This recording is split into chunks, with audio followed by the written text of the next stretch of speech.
Go ahead, keep sharing yourself. I'm just sharing. You got my order wrong. I turned into a Karen. Now I be staring. Yeah, I be caring. Everybody know that my glasses be glaring. Can't find an angle, just found an angel. Oh yeah, let my dingleberries dangle. Okay. Peace. Love. And love. And welcome. Or welcome back to the palace. This is actually not a part of our Vidpi series. Should it be a part of our Vidpi series? You can do whatever you want. Well, we're in the bed, so maybe we'll make it a part of the Vidpi series. So okay, well, cool. Welcome to another episode of our Bed Peace series, which was inspired by John Lennon and Yoko Ono.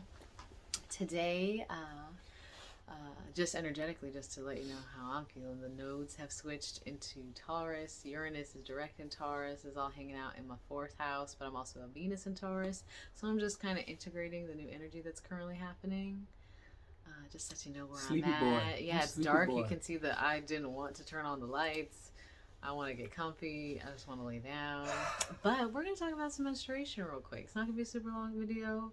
My phone updated, so like now I have this really red bar on the top that tells me how long we've been pretty like prevalent. I know, it's like, hey, you're recording. But yeah, anyway, we felt called to make this a part of the series because to me, menstruation is such an important part of the feminine life cycle. And it just felt like something that I felt called to share my own personal experience on in hopes that you receiving it will receive it with an open mind and just maybe take things that resonate and leave what doesn't, and follow your own path, but maybe incorporate some new things to try, especially in terms of cramping, bloating, PMS, mood swings, all the things that you are told are normal that actually don't need to be if you alter some things within your physical matrix. So that's episode coming soon as well. We were supposed to record that today, but we haven't got the mental space for that today. So we're going to talk about menstruation and some of the little points that I have. A lot of the information was received from the 2000 Secrets of Tea book by Victoria Zack. 20,000 did I read it wrong? Mercury's in retrograde. It's okay. Don't be mad at me. The most effective ways to benefit from nature's healing herbs. And that's one of the bullet points I have in menstruation. So first, just to let you know my personal journey with menstruation, I have never been on birth control. I just guess it just never became a part of my life to be on it. I know some people are introduced to it very young. I was afforded the gift of my mother being terrified that would mean that I'd be having sex, so I wasn't put on it like other children at my age. So I have always been connected to my cycle. It's always been pretty regular. I've never had an irregular flow, but it did used to be heavier. It used to be longer. I used to have severe cramping on my very first day, and general just discomfort. I was like dreading being on my cycle, and I worked at the movie theater for like 7 years. A movie theater for 7 years, and it always started on Friday, and Friday was always the beginning of the work week for a movie theater, so I was always dreading my cycle. And it's not something that we should be dreading. It's actually a very powerful time in a woman's cycle, the 28-day cycle. It's a time where we should be going inwards and being receptive to downloads, intuition, dreams, going into the womb cave, the womb space, if you will. Cleansing stage. Yeah, if you follow any tantric practices or Taoism, you'll know that the menstrual cycle is actually a very pivotal, powerful part of the cycle for a woman. And so I was like, let me just talk about some of the things that I've noticed since shifting some of the things within my own personal journey and things that I found recently through the power of herbs, which is what my partner has introduced into our space. I elbowed her in the knee. It's all good. I forgive you. Okay, so I have here teas as one of our bullet points to talk about. So while he's looking for those, I'll speak about yoga, water, food, and products.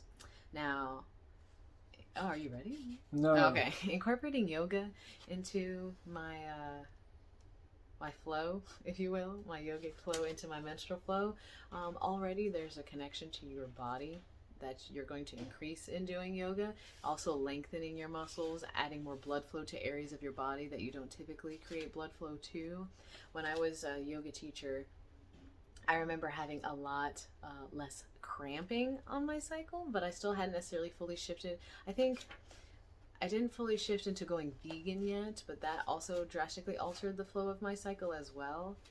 Incorporating some meats back in, I have noticed some differences though. I will say, as far as yoga goes though, and this is something I'm still coming back to on my journey. Increasing a yogic flow of any kind, even if it's for 5 to 10 minutes, can greatly reduce the abdominal pain that you are experiencing.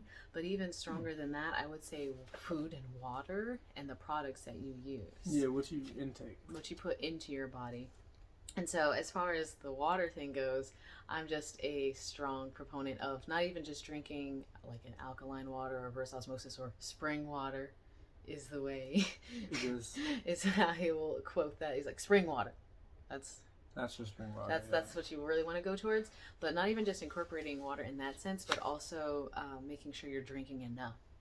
Because most of us are already walking around severely dehydrated, and then when you're trying to have the process of your uterine lining breaking down and being pushed out of your body, you need excess water in order to do that in a way that doesn't cramp and clot and cause more discomfort. So I would say increasing your water intake is also a very pivotal thing to increase during your flow, to let it flow. See, the word flow is just coming up so much. The flow thing is important. My next little bullet point I have is food and products, and then we're going to talk about some herbs. I wrote some down here too, in case you want to see the ones I wrote. So, as far as food goes, being vegetarian, I was vegetarian since 17, and I'm now 28. So I've been vegetarian for quite some time. Just really recently incorporated meat back into my diet, which I only plan to do during the winter months. And I probably won't even be doing it after this winter because we won't be somewhere cold next winter. We'll be somewhere warm where I won't need to be adding excess meat onto my body to not freeze to death.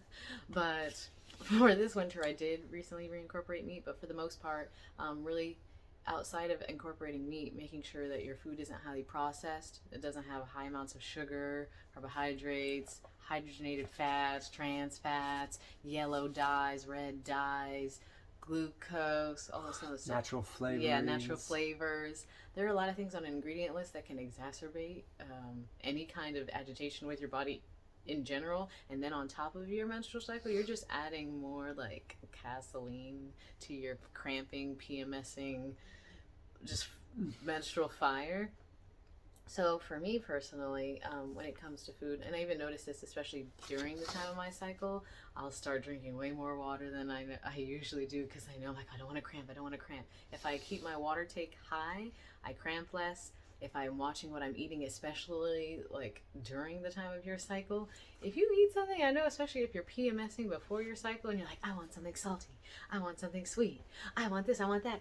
Recognize that your body is going to be showing you the fruits of that kind of flavor in your flow. When I changed my diet to vegetarian vegan, my cycle drastically decreased from 7 days a week to like 3 to 4 days a week. And I attest a lot of that to the change in my diet, but also to the change in the products that I was using. And that's the last bullet point that I have. And then I have the list of herbs that I wrote down. The products that I like to use, I use the Just brand a lot of times, or I use the Only brand. You're going to notice there are specific products of what? For tampons. Oh. For tampons, for pads. I did try to use the Lunette. It's kind of like a Diva cup, but I was having too much physical discomfort because that would be ultimately the best way, is to have no kind of product like that, and you can just allow yourself to collect your blood and then pour it out and give it back to the earth. That's what I would eventually like to go to, but until such time, I've gone towards products that don't have any synthetics, no dyes, no fragrances. A lot of those companies like Always and Tampax and Kotex, a lot of them have been creating these products for years, for generations, and their goal is to make money, right? So they're not going to be creating products where you're like, oh, cool, my flow isn't really that heavy. I don't really have to use too much of this. I only wind up buying a box like once every 2 months or 3 months.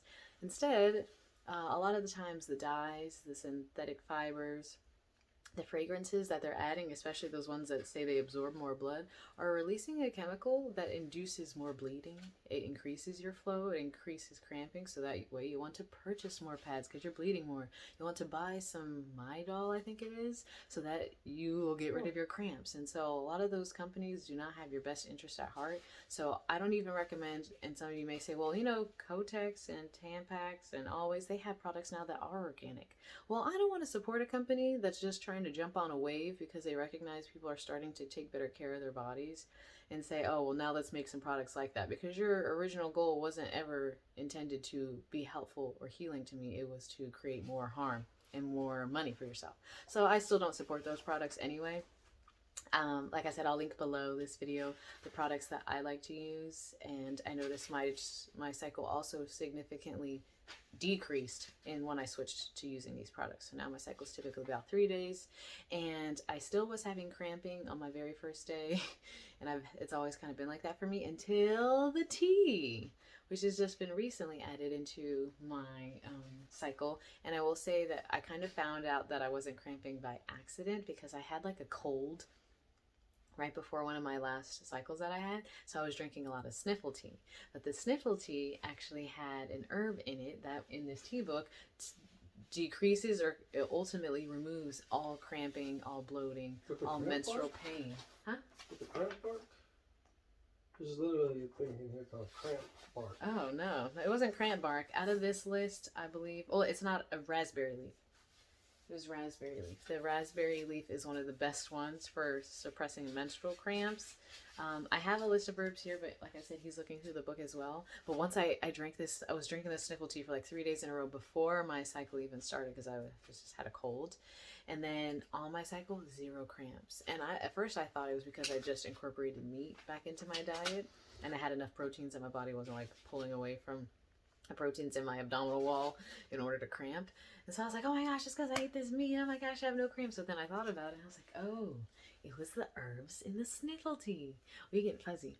It was the herbs in the sniffle tea. So that was actually something really exciting for me, especially because you can create your own kind of blend. You can put in your own little flavors. You get really excited. It's like cooking up like a little concoction of your own making, and you can give them different names. And I just recently did it during my last cycle that I just had, where I incorporated some of these herbs and my cramps went away because I noticed I wasn't like, oh my god, I'm cramping so bad, but I was definitely cramping. I was like, I have a slight cramp and I thought the meat was supposed to help with that. And then we added these herbs and I felt so much better. So I'll read my list if you just are perusing. I had a list for menstrual disorders. It recommended motherwort as an herb to put into your tea. For a heavy flow, if you're prone to having a heavier flow during your cycle, it recommended golden seal. Oh my god. And yarrow. You're good.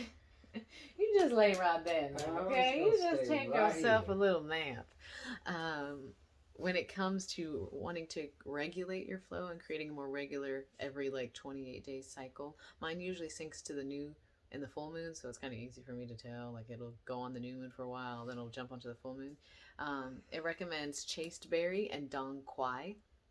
Like I said, I'll put all these in the description box below. And then for suppressed cycle, or you're noticing you're not having a flow that feels like, I guess, suppressed, stifled, it recommends blessed thistle and feverfew.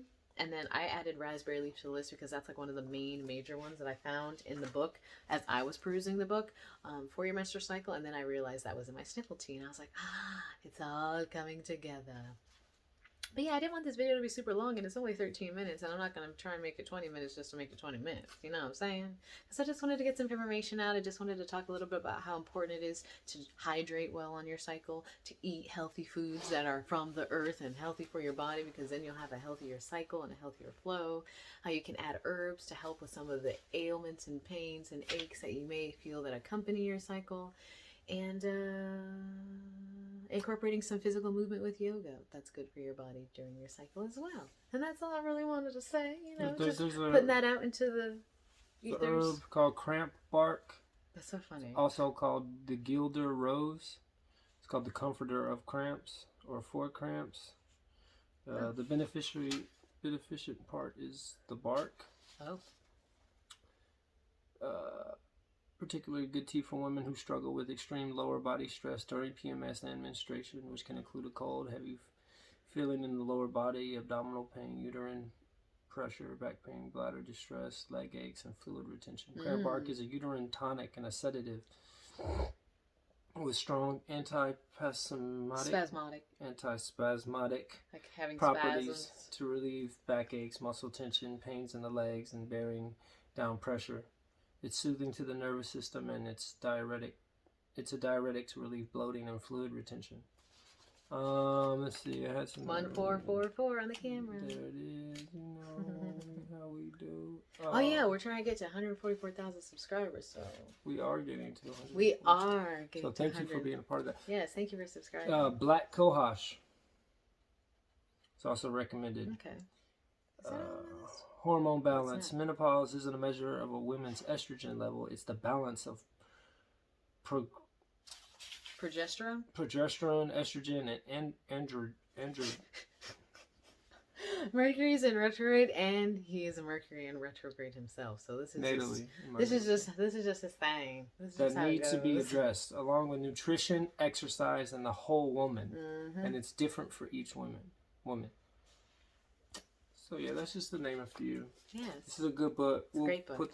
We'll name the book in here. And all going in the description box for you. So go ahead and hit like. Don't forget to subscribe to join the tribe, join the family It of costs healing. $0 to support. 0 to support. Click that button right Hit there. that share Check out button. some other videos on the channel. Stay tuned for the rest of the Bed Piece series. You can click the bell to be notified because our schedule is going to be pretty regular. So if you'd like to stay, Ring the bell. We'll let you in. Stay with us and flow with us. We'll feel you. We'll feel you. Thank you for sitting in this little menstruation session with us. Menstruation medicine. Having a divine masculine present here. And as men, we got to support our women through that. We got to hold that space. And he as does. a society, He does in a beautiful way. we got to support our women in that way. They have a very important job here on this plane, and we got to support them. I like it. Feels good. Feels good. Have we shared what we needed to share? I believe so. Okay. Well, thanks for watching. My braids are a little busted, but I got some hand tie on.